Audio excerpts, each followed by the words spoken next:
في الماتشات النهارده يا جدعان 3 سيناريوهات هيقلبوا الدوري وهيقلبوا الدنيا كلها النهارده، وربنا يستر يا جماعه. مبدئيا كده اول سيناريو معانا، وهو ان اول ماتش الزمالك مع انبي، الزمالك يكسب انبي ويقرب من بطوله الدوري، وبعده الماتش الاهلي وبيراميدز، الاهلي يكسب بيراميدز ويفضل يطارد نادي الزمالك.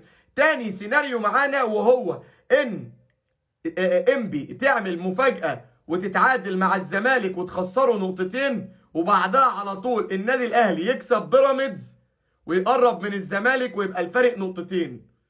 تالت سيناريو معانا وهو ان انبي تعمل مفاجأة كبيرة جدا وتكسب الزمالك وتخسره 3 نقط، وبعدها على طول النادي الاهلي يحط على بيراميدز ويكسبه ويكسب 3 نقط ويقرب من الزمالك ويبقى الفرق ما بينهم وما بين بعض نقطتين، وتبقى الدنيا كلها ولعت في ماتش الزمالك اللي جاي على طول.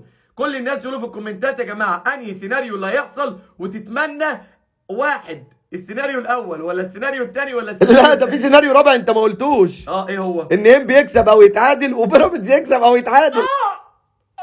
قلبي ده اللي هيجرى لي انا وكل جماهير الاهلي لو اللي انت بتقوله ده حصل.